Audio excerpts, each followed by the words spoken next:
Bonsoir tout le monde, bienvenue à la séance ordinaire du 12 février. On va donner la parole à M. Ouellet. M. Francoeur, nous, membres du Conseil municipal de Sainte-Christine-d'Auvergne, nous nous engageons à agir avec honnêteté et intégrité dans le respect des lois qui nous gouvernent et à prendre des décisions en toute impartialité pour les intérêts des citoyens et des citoyennes de Sainte-Christine-d'Auvergne, tout en assurant une saine gestion de la municipalité et de son bon développement.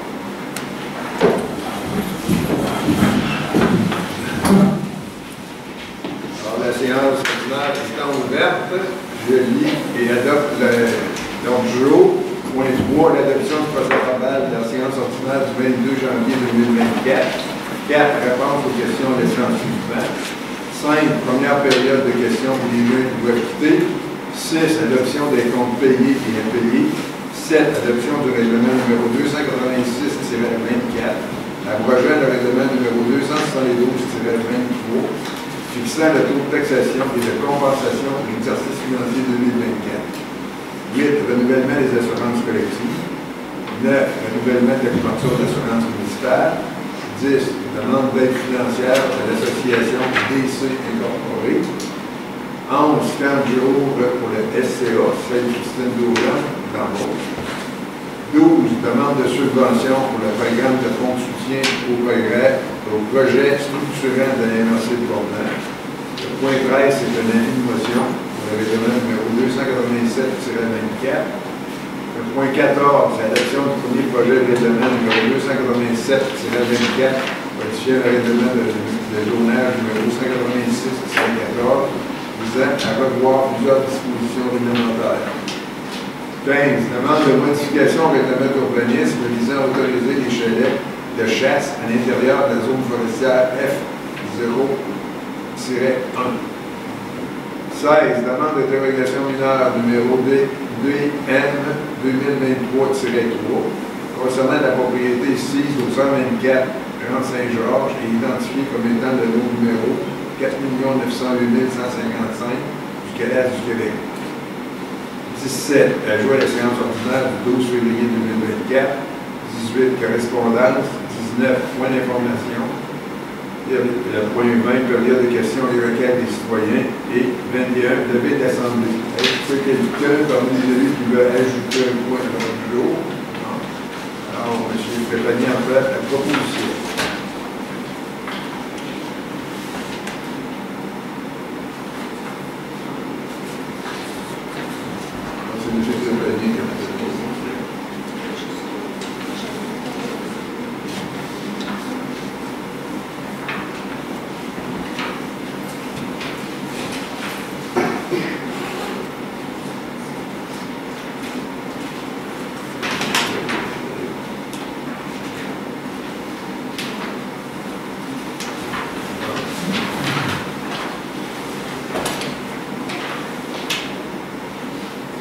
L'adoption du procès-verbal de la séance ordinaire du 22 janvier 2024, considérant que les membres du Conseil ont reçu une copie du procès-verbal de la séance mentionnée dans les délais requis et greffière trésorière et dispensée dans le cadre de lecture. Il est donc proposé et résolu d'adopter tel que rédigé le procès-verbal de la séance ordinaire du 22 janvier 2024. M. Lausier, réponse aux questions laissées en suspens.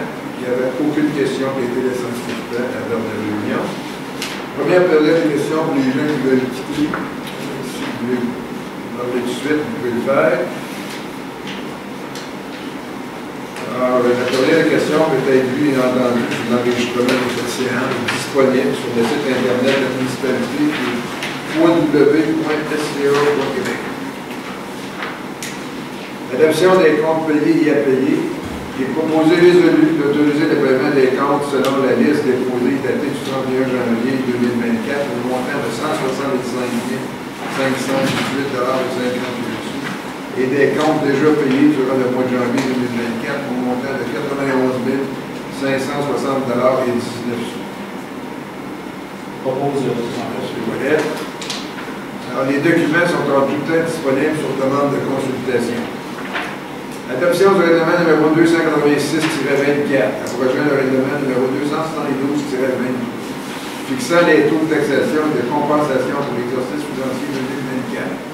Considérant que la municipalité de Sainte-Christine-d'Auvergne, MRC de Portneuf, est régie par le Code municipal du Québec. Considérant que la municipalité de Sainte-Christine-d'Auvergne fixe un taux unifié d'imposition pour les taxes afin de recueillir les données nécessaires pour pourvoir aux dépenses d'immobilisation, d'entretien et d'administration au cours de son année financière 2024.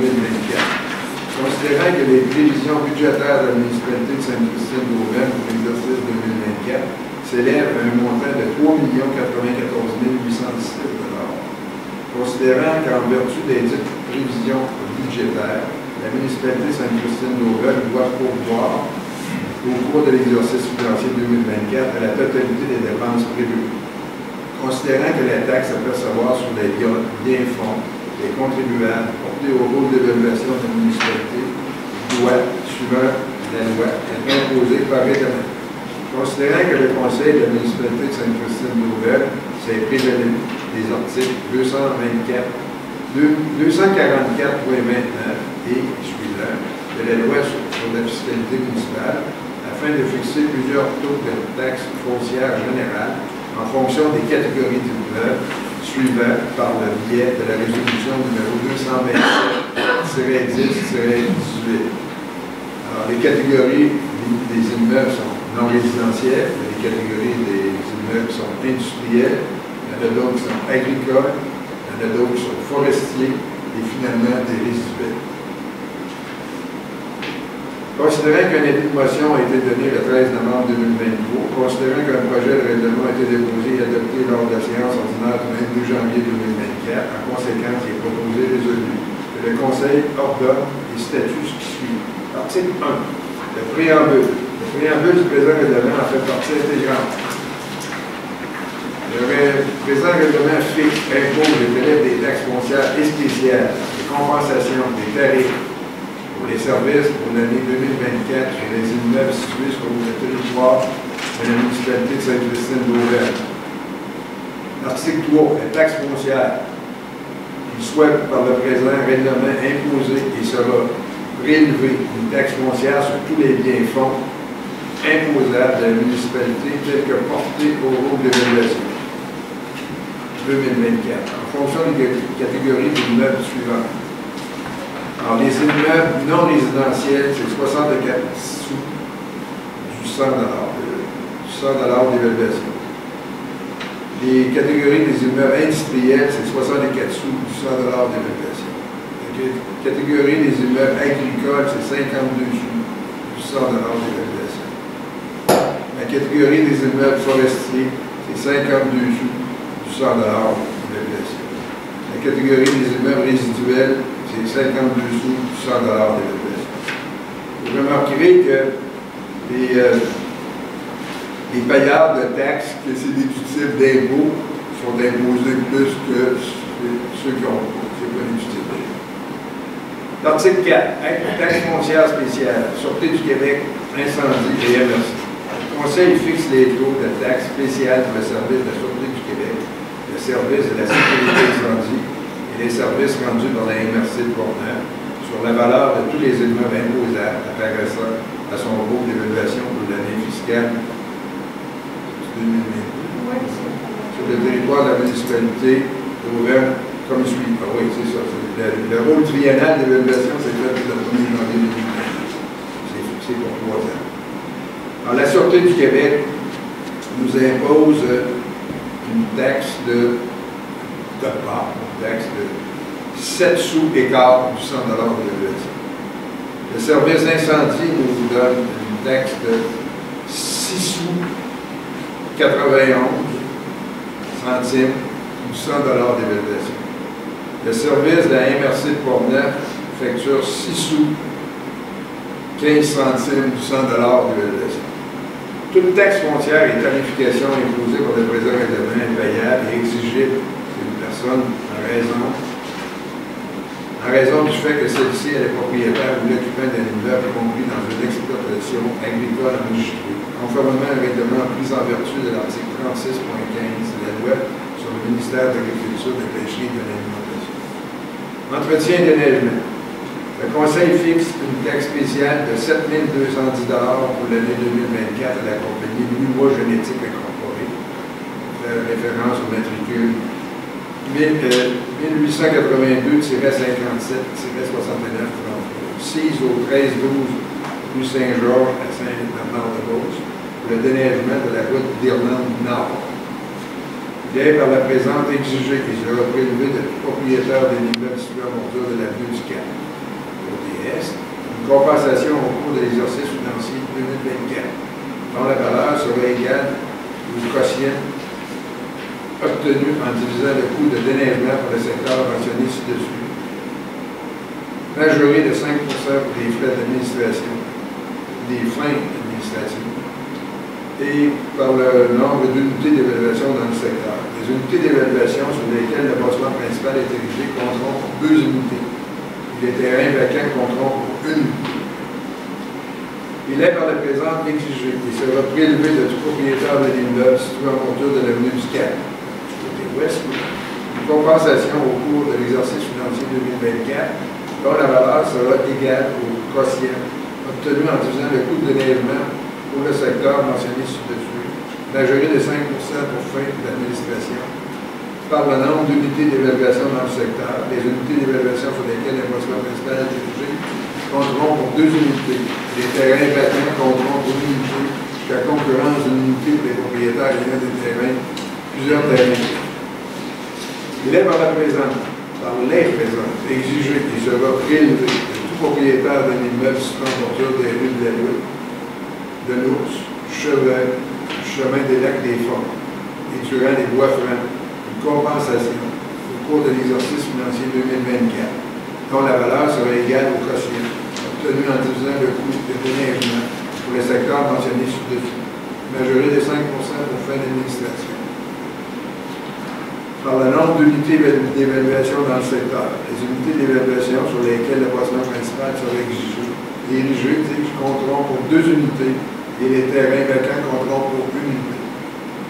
Il est par les présentes exigé et sera prélevé de tout propriétaire de l'immeuble situé en bordure des rues, des Boulots, des Trappes, des Épinètes, une compensation au cours de l'exercice financier 2024, dont la valeur sera égale au quotient obtenu en divisant le coût de tous les frais encourus dans l'année précédente, tel que l'entretien hivernal, estival, l'assurance et toute autre facture remise par l'association du secteur mentionné ci-dessus, majoré de 5 pour fin d'administration par le nombre d'unités d'évaluation dans le secteur et selon la grille transmise par l'association des domaines des bois. Alors, il faut comprendre que les 3 secteurs, les 4 secteurs concernés ont cette ristourne-là par le fait qu'ils autorisent le public à utiliser leur chemin. Article 5. Tarif pour la cueillette et la destruction des matières résiduelles et du recyclage, ainsi que des matières putrescentes. Le Conseil exige qu'un tarif annuel soit fixé et prélevé pour l'année fiscale 2024 de tous les propriétaires des immeubles qui ont accès aux services d'enlèvement, de transport et de disposition des ordures ménagères. La tarification annuelle est fixée à 165 $ pour les exploitants agricoles enregistrés. On parle de EAE. Et la résidence et les chalets situés à l'intérieur des limites de la municipalité de Sainte-Christine d'Auvergne. La tarification annuelle est fixée à 199,90 $ la tonne de déchets et de matières recyclables engendrés par chaque commerce recensé et calculé par la Régie régionale de la gestion des matières résiduelles de Portneuf. D'ailleurs, tous les tarifs de la Régie régionale de la gestion des matières résiduelles de Portneuf ont augmenté de 28 % cette année. Collecte des boues et fosses septiques. La tarification est fixée à 126 $ pour une fosse septique utilisée à longueur d'année et la vidange sera effectuée aux 2 ans. La tarification est fixée à 126 $ pour une fosse de rétention utilisée à longueur d'année et la vidange sera effectuée aux 2 ans. La tarification est fixée à 63 $ pour une fosse septique utilisée de façon saisonnière et la vidange sera effectuée aux 4 ans. La tarification est fixée à 63 $ pour une fosse de rétention utilisée de façon saisonnière et la vidange sera effectuée aux 4 ans. Une tarification est fixée à 281 $ pour les propriétaires souhaitant effectuer la vidange de leur fosse septique annuellement. Une tarification est fixée à 302 $ pour les propriétaires souhaitant effectuer la vidange de leurs fosses de rétention annuellement. Article 7. Tarif pour l'entretien annuel des systèmes tertiaires aux résidences isolées. On parle de désinfection UV. La municipalité impose un tarif d'entretien annuel pour chaque résidence isolée qui bénéficie pour l'année courante du service d'entretien du système UV. On fait référence au règlement 280-23. Ce tarif est établi en fonction des frais d'entretien engagés par la municipalité. Les tarifs exigés pour l'année 2024 sont 660 $, incluant 2 visites pour les modèles HK 1260 et HK 1600, HK 1890, HK 3020. 750 $, incluant 2 visites pour le modèle HK 3780. Le tarif est ajusté annuellement en janvier selon l'augmentation de l'indice du coût de la vie établi par la Banque du Canada. Lorsque le propriétaire ou l'occupant ne permet pas d'effectuer l'entretien de la première visite et qu'une visite supplémentaire est nécessaire, lorsque les pièces et les matériaux sont réduits, lorsque les analyses des flux supplémentaires sont requises par la municipalité ou pour la personne désignée, ou lorsqu'une visite d'inspection ou de suivi est jugée requise par l'officier responsable, les frais sont facturés par la municipalité directement au propriétaire selon les dépenses réelles engagées. Article 8. Tarif pour entretien de l'égouts sanitaire. Aux fins de financer les dépenses de l'entretien annuel du réseau d'égouts sanitaires, il est imposé et sera exigé de chaque propriétaire de l'immeuble desservi par le réseau d'égouts un tarif de compensation pour chaque immeuble non privé propriétaire. Aux fins de la présente compensation, les catégories d'immeubles sont les mêmes que celles qui apparaissent au règlement numéro 151-10 et la valeur attribuée à l'unité de taxation est fixée à 410 $. Ce coût sera indexé annuellement à l'augmentation du coût de la vie.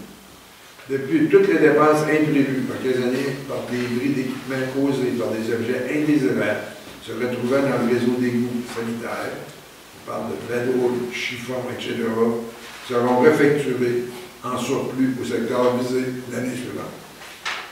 Article 9. Tarif pour la réserve de l'égout sanitaire. Aux fins de financer les dépenses de l'entretien à prévoir à long terme du réseau d'égouts sanitaires, le remplacement des tours, qui est prévu aux 12 ans, et le remplacement des pompes, qui est aux 5 ans. Et lorsqu'on brise une pompe parce qu'il y a une bedrouille ou un chiffon qui est passé dedans, puis aux 5 ans, c'est à la demande.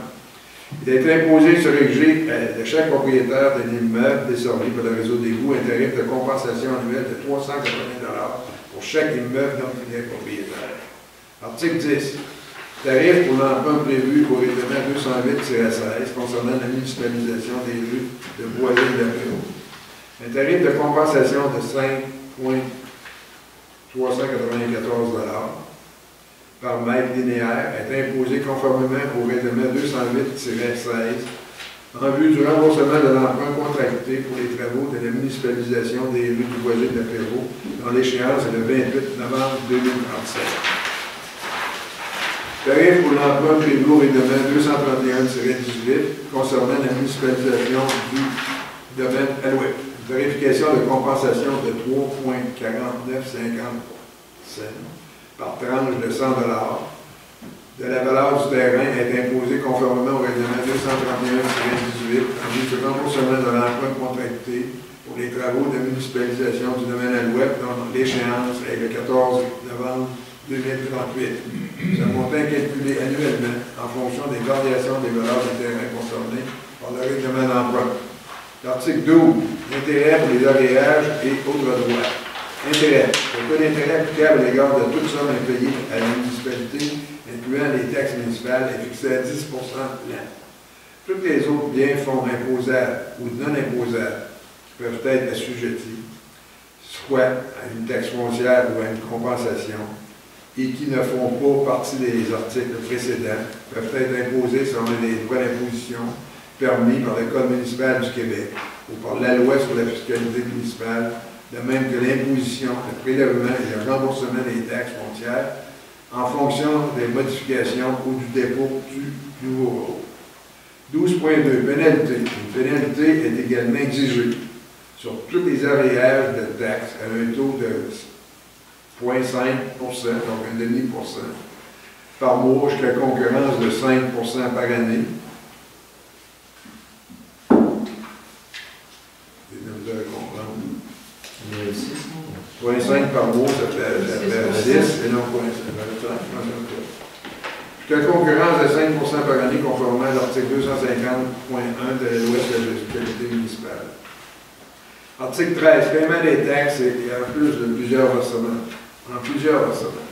Toutes les taxes municipales peuvent être payées, incluant les tarifs de compensation pour les services municipaux et autres taxes spéciales, au choix du débiteur, en un versement unique ou en 5 versements égaux, lorsque, dans un compte total de ces taxes, est égal ou supérieur à 300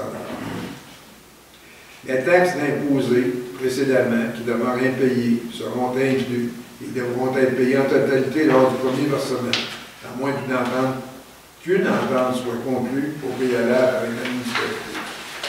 Le fractionnement du compte de taxes sera en 5 versements égaux aux dates suivantes. 13 mars, 15 mai, 17 juillet, 18 septembre et 13 novembre. Article 14. Entrée en vigueur. Le présent règlement sera en vigueur conformément à la loi. Renouvellement des assurances collectives. Est-ce que quelqu'un a fait la proposition? Madame Boucher. Renouvellement des assurances collectives. Avant de passer aux assurances collectives, peut-être quelques explications rapides. Là. Notre rôle d'évaluation, la valeur inscrite sur laquelle vous êtes imposé, c'est fait le 1er janvier 2022. On a, bien entendu, on a eu une augmentation de l'évaluation de nos propriétés. Tant mieux, c'est un jour on les met, ça vaut cher. Et comme vous le savez, quand vous recevez votre compte de taxe, vous avez toujours la valeur inscrite sur laquelle vous êtes imposé. Il y a toujours aussi la RFU, c'est-à-dire la richesse foncière uniformisée. Ça veut dire que votre propriété peut baisser de prix ou augmenter de prix selon le marché. C'est le même qui évalue les maisons. Alors, on avait eu une augmentation en 2022, normale à cause du rôle. Et pour l'année 2024, nous avons eu 48% d'augmentation de la RFU au total de la municipalité. D'où l'explosion de tous les codes-parts. Parce que les codes-parts, elles, ne sont pas facturées sur la valeur inscrite, elles sont facturées sur la richesse foncière uniformisée. Donc, mettons un exemple, la Sûreté du Québec, on avait une augmentation de 7%, que vous avez entendu tout à l'heure, mais ce 7%-là est sur le 48%. C'est une explosion partout. Alors, c'est pour cette raison-là que même si on a réduit nos dépenses au maximum, les dépenses qu'on contrôle à 2,93%, bien, je veux dire, il y a une explosion du compte des taxes. Voilà, je voulais vous l'expliquer. Alors, on va passer au point suivant. Renouvellement des assurances collectives. Considérant que la date d'échéance de la couverture d'assurance collective des employés municipaux arrivera à échéance le 1er mars 2024. Considérant que l'analyse de renouvellement faite par Robin Veilleux, Assurance Incorporée et Rentes collectives incorporées, satisfait les membres du Conseil. Il est proposé résolu que les membres du Conseil autorisent Mme Mélanie Bourgeois, directrice générale et greffière trésorière par intérim, à signer le document d'acceptation des conditions de renouvellement avec Desjardins Assurance SSQ, groupe financier, DMA, regroupement RV ARC 3-25 pour une durée de 20 mois. Les taux seront gelés pour une période de 20 mois. Le montant mensuel est de 1 134 $ et il sera variable selon les changements de volume assurés. Monsieur Ouellet. Renouvellement de la couverture d'assurance municipale. Considérant que la couverture d'assurance de la municipalité de Sainte-Christine-d'Auvergne arrive à échéance le 22 février prochain. Considérant que nous avons reçu une proposition de renouvellement de contrat de notre courtier actuel, PM représentant l'assureur l'assureur de la mutuelle des municipalités du Québec. Il représente la FQMO.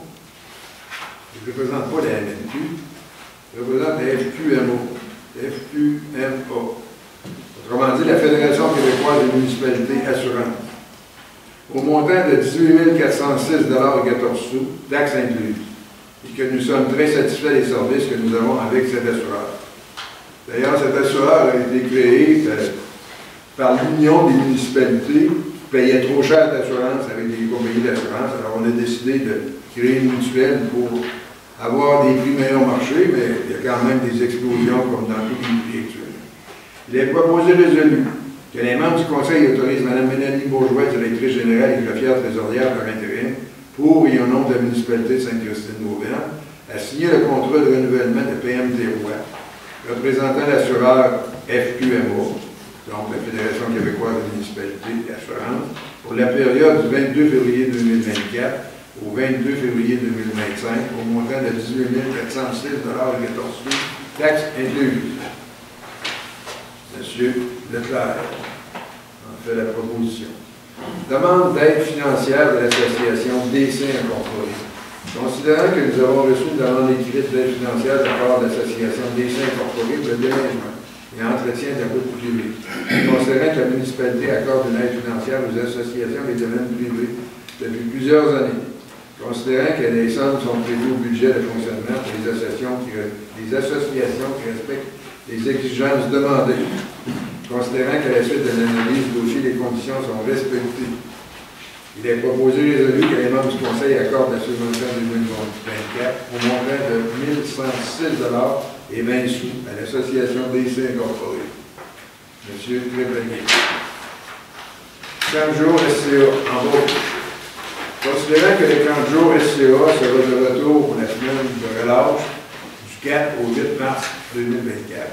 Considérant que le 40 jours SCA sera de retour pour la saison estivale 2024, considérant qu'il doit y avoir en tout temps un minimum de 2 groupes, vu le nombre d'inscriptions et les ratios à respecter, considérant qu'à la suite de la publication de l'offre d'emploi sur divers médias, nous avons reçu 2 candidatures qui correspondent à nos besoins. Il est proposé résolu que les membres du Conseil autorisent l'embauche de Mme Justine Gauthier et de Chloé Beaupré à titre d'animatrice pour le 15 jours estival et pédagogue 2024, aux conditions stipulées par le contrat de travail, dans le contrat de travail. Que la responsable des loisirs et du développement, Mme Isabelle Genois, est autorisée à inscrire les animatrices à toute formation pertinente en lien avec leur emploi. Monsieur Paquet, en fait proposition. Demande de subvention programme de fonds de soutien au projet structurant de la MRC Portneuf. Il est proposé et résolu d'autoriser Mme Isabelle Genois, responsable des loisirs et développement, à signer et déposer une demande de subvention dans le cadre du programme fonds de soutien au projet structurant de la MRC de Portneuf pour le projet d'aménagement d'un parc aquatique universel pour l'année 2024. Monsieur Greffenier. Avis de motion. On donne la parole à Mme Duchesneau. Moi, Sylvie Duchesneau, conseillère au siège numéro 4, donne avis de motion à l'effet que lors d'une prochaine assemblée de ce conseil, il sera présenté pour adoption le règlement numéro 287-24, modifiant le règlement de zonage numéro 186-14, visant à revoir plusieurs dispositions réglementaires. Un projet de règlement est également déposé conformément à la loi. Nous demandons la lecture, s'il vous plaît. Alors, adoption du premier projet de règlement numéro 287-24, modifiant le règlement de zonage numéro 186-14, visant à revoir plusieurs dispositions réglementaires. Considérant que le règlement de zonage numéro 186-14 est entré en vigueur le 21 mai 2015 et que le Conseil peut le modifier suivant les dispositions de la loi sur l'aménagement de l'urbanisme, considérant que les municipalités de la MRC de Portneuf peuvent désormais modifier leur réglementation de zonage afin de permettre, à l'intérieur des affectations agricoles dynamiques et viables, certaines activités liées à l'agrotourisme conformément aux modalités prescrites au règlement sur l'autorisation d'aliénation, ou d'utilisation d'un lot sans l'autorisation de la Commission de protection du territoire agricole du Québec. C.P.41.1,R.1.1. Considérant que le Conseil juge opportun de modifier le règlement de zonage aux fins d'y permettre le stationnement de véhicules récréatifs des clients de passage sur une exploitation agricole selon les conditions prescrites au schéma d'aménagement et de développement de la MRC de Portneuf. Considérant que le Conseil a reçu une demande de modification au règlement d'urbanisme afin de permettre la sériculture à l'intérieur de la zone résidentielle de villégiature RV Pavillon 2, située dans le secteur du lac Simon. Considérant que le Conseil a également reçu une demande de modification au règlement d'urbanisme afin de permettre les entreprises artisanales à l'intérieur de la zone résidentielle de villégiature RV Pavillon 6, située dans le secteur du rang Sainte-Anne-Nord, avenue du Cap et avenue de la Rivière. Considérant que le Conseil est favorable aux demandes des propriétaires. Considérant qu'un avis de motion du présent règlement a été préalablement donné lors de la séance du 12 février 2024. Considérant qu'une copie du règlement a été remise à tous les membres du Conseil au moins 2 jours avant la séance et que tous les membres présents déclarant l'avoir lu renoncent à sa lecture, en conséquence, il est préposé et résolu que les membres du Conseil adoptent le premier projet de règlement numéro 287-24, modifiant le règlement de zonage numéro 186-14, visant à revoir les dispositions réglementaires. Qui a fait la proposition? M. Laudier. Demande de modification au règlement d'urbanisme visant à autoriser les chalets de chasse à l'intérieur de la zone commerciale FQ. Considérant que le propriétaire Solifort perçu, SEC, Société en nom collectif, effectue une demande de modification des règlements d'urbanisme afin de permettre la construction de chalets de chasse à l'intérieur de la zone forestière FO1. Considérant que la construction des chalets de chasse éviterait la mise en place de roulottes et de véhicules récréatifs en contravention avec le règlement d'urbanisme. Considérant que le projet s'avère intéressant et cohérent dans son ensemble. Considérant que le projet permettrait de valoriser cette portion du territoire d'administration de Saint-Christian-d'Auvergne, il est donc proposé et résolu d'accepter la demande du propriétaire afin d'autoriser la construction de chalets de chasse à l'intérieur de la zone forestière FO1, tout en encadrant cet usage. Le paiement des frais applicables de 300 $ pour la procédure de modification de la réglementation de l'urbanisme devrait être effectué par les demandeurs. Le Conseil se réserve le droit en tout temps de mettre un terme à la procédure. M. Leclerc en fait proposition. Demande de dérogation mineure numéro DM-2023-2 concernant la propriété ici au 124 Saint-Georges et identifié comme étant le numéro 4 908 155 jusqu'à l'Est du Québec. Considérant que la propriétaire de l'immeuble mentionné en titre effectue une demande de dérogation mineure afin de permettre le lotissement d'un lot à vocation résidentielle situé en zone forestière qui serait pourvu d'une superficie minimale de 2,47 hectares au lieu de 4 hectares, contrevenant ainsi à l'article 4.4.2 du règlement de lotissement portant le numéro 185-14. Considérant que les normes édictées à l'article 4.4.2 du règlement de lotissement sont davantage applicables aux nouveaux terrains qui seront à construire. Considérant que le lotissement demandé ne permettra pas la construction de nouvelles résidences, puisqu'une maison unifamiliale est déjà érigée sur la propriété depuis 1993. Considérant qu'une partie du terrain comporte une topographie très accidentée et qu'en conséquence, une portion du lot s'avère inaccessible. Considérant que l'investissement requis pour l'aménagement d'un excès dans la partie du terrain accidenté serait trop important pour le bénéfice apporté et qu'il perturberait inévitablement le milieu naturel. Considérant que le lotissement demandé permettrait de favoriser la mise en valeur de l'exploitation de son plein potentiel par la propriété entière.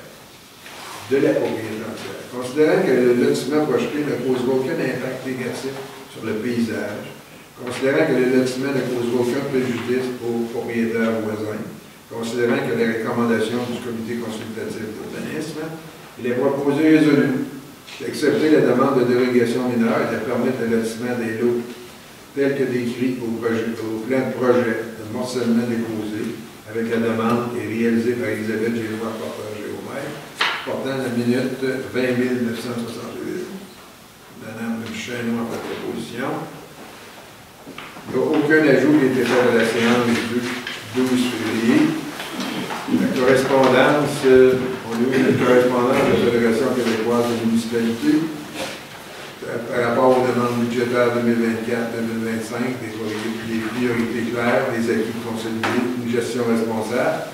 Alors, les bordereaux de correspondance, vous désirez obtenir une correspondance, celle que je viens de mentionner. Veuillez, s'il vous plaît, faire parvenir un courriel à Mme Mélanie Bourgeois en mentionnant le numéro de la dite correspondance à l'adresse suivante, le numéro étant C01-24. Alors, on envoie ça à direction@sca.québec. Alors, pour les points d'information maintenant, on va donner la parole à M. Paquet pour la voirie. Bonsoir. Pour vous rappeler, si vous voyez quelque chose de particulier au niveau des routes, la DAS, un problème de déneigement ou quoi, communiquez avec les gens de la voirie, 418-883-2304. OK. Les ressources humaines, M. Leclerc. Merci. La municipalité recherche toujours des sauveteurs et des animateurs de camp de jour, et ça, c'est une magie dans la route. Moi, je me trompe, donc on en recherche toujours. OK. On est rendu à Mme Chesneau pour l'embellissement. Merci. Alors, le comité d'embellissement a maintenant 2 nouvelles bénévoles que nous remercions sincèrement. Donc, une première rencontre aura lieu prochainement afin de planifier une belle saison qui approche. Les chroniques d'embellissement recommencent dans l'édition de février-mars de l'école d'Auvergne. Merci. M. Trépanier va nous parler des loisirs. Merci, M. le maire. Donc, nous sommes en période de recrutement pour les postes d'animateurs du camp de jour. 2 postes sont à combler. Un pour le groupe des petits 5, 6, 7 ans et un pour le groupe des grands 8, 9, 10 ans. Quelques places sont encore disponibles pour le camp de jour pédagogique de la semaine de relâche du 4 au 8 mars. Même si nous sommes en plein hiver, les conditions de nos infrastructures ne sont pas les meilleures. Les glissades sont fermées jusqu'aux prochaines précipitations de neige. Le patinoire est également fermé et on prévoit une réouverture mercredi. Le sentier pédestre ainsi que le sentier de raquette sont ouverts, mais les conditions sont médiocres. Il reste encore quelques paires de patins pour enfants et des casques sont disponibles pour le prêt. Il est toujours possible de louer des raquettes à la municipalité au coût de 5 $ par jour et de 15 $ pour la saison. Location est disponible sur les heures de bureau, mais également les mercredis soirs et les samedis matins lorsque la bibliothèque est ouverte. Alors, pour seulement de la différence de prix résident-non-résident pour les loisirs à l'extérieur de la municipalité est maintenant abolie. La municipalité ne remboursera plus la différence à ses citoyens. Merci. M. Lausier, comité de développement. Oui, merci M. Franqueur. Donc, grâce à une subvention de la MRC de Port-Neuf, la bibliothèque est maintenant munie d'une fabrique à histoire pour les enfants de 0 à 5 ans. Je vous invite à découvrir ce petit coin bien aménagé pour les tout-petits. Si vous désirez être informé à tout ce qui se passe dans la municipalité régulièrement, on vous invite à vous inscrire à l'infolette qui est envoyée régulièrement à votre adresse courriel. Grâce au programme Le plein air de proximité, c'est à ma portée. Nous avons reçu 5 pelles pour enfants, 3 roules à plastique pour construire des châteaux de neige ou de sable, un sac à dos, des coffrets à outils de construction d'hiver et des comptes pour faire des parcours. Nos jeunes pourront bénéficier de ce don dans le cadre du camp de jour. Et puis au niveau des événements, c'est Glace en fête ce samedi 17 février de 13h à 16h. Au programme d'animation par le trio Wow de Whoopi et compagnie. Atelier de bricolage dans la salle communautaire orchestrée par Mme Stéphanie Barbou. Tir sur neige gratuite pour tous, défi château de neige, feu de joie et un service de bar sera également sur place. À noter que la compétition de souffleuse à neige est malheureusement annulée par manque de neige. Donc, malheureusement, c'est hors de contrôle. On vous attend en grand nombre. Merci. Comité de suivi de la politique famille aînée, Mme Chesneau. J'ai aucun sujet. Par contre, j'invite les gens qui désirent se procurer un carnet, des pages argentées qui sont sur la table avant de sortir. C'est un document qui est vraiment bien fait, qui vous donne des informations sur les services disponibles, soutien à domicile, les CHSLD, tout ça. Je vous invite à en prendre. C'est vraiment utile et pratique. Comité service incendie et sécurité civile, M. Ouellet. Merci, M. Franqueur. En fait, en janvier, on a eu une seule intervention de la régie qui se trouve être une naissance de résidence, qui se trouve être chez moi. Puis ce présent-là, je tiendrais à remercier M. Francis Perron du service d'incendie de la régie pour son intervention professionnelle avec ces gens. Il y a 2 casernes qui ont été sollicitées pour faire l'intervention chez nous. C'est super bien été, de tous ces militaires à la salle de bain, dirige José. Voilà. D'accord, M. Ouellet, merci. Alors, M. Leclerc, la gestion des résiduels, des matières résiduelles. En fait, il n'y a pas grand-chose ce soir. Par contre, juste rappeler aux gens que si vous voulez avoir des informations, on va sur le site de larigiverte.ca.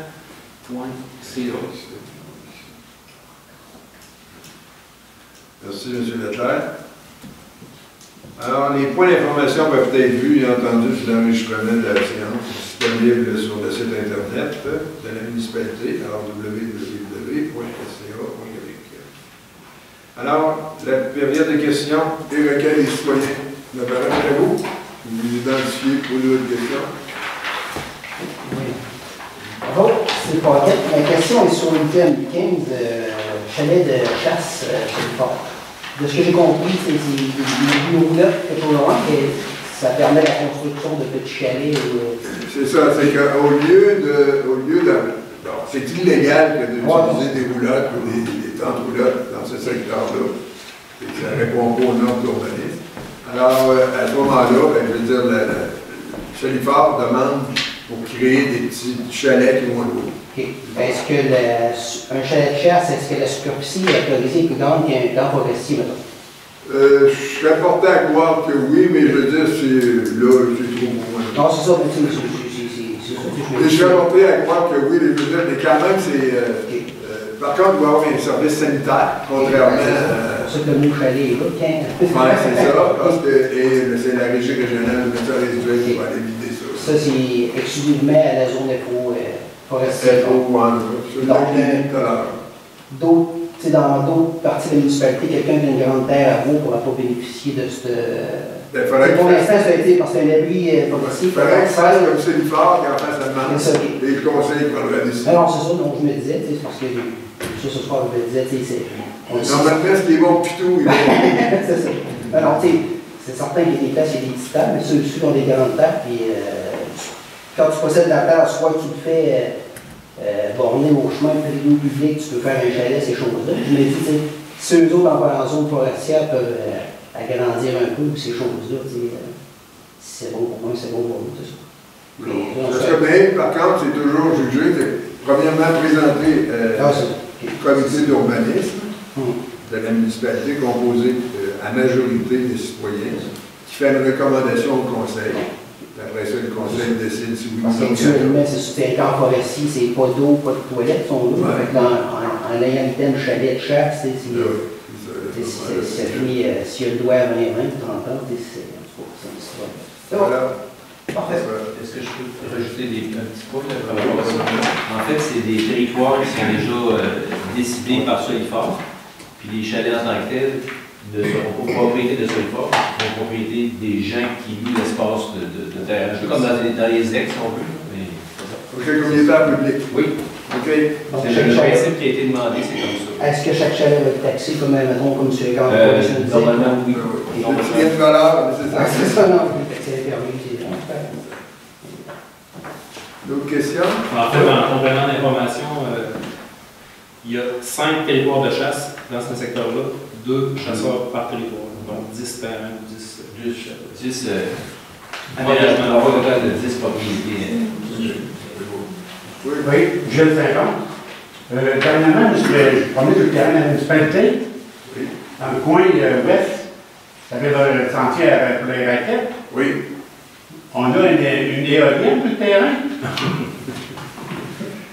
Ça fait longtemps qu'il est là. C'est longtemps qu'il est là.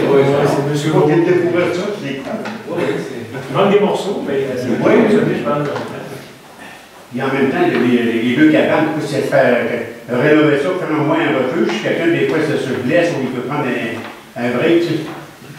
D'accord, c'est une suggestion. Une suggestion, je le demande tout de même. Voilà, on en prend note, on Ouais. se le conseil. D'autres questions? Alors, quelqu'un propose à lever la journée? Monsieur Ouellet. Alors, bonne soirée, merci.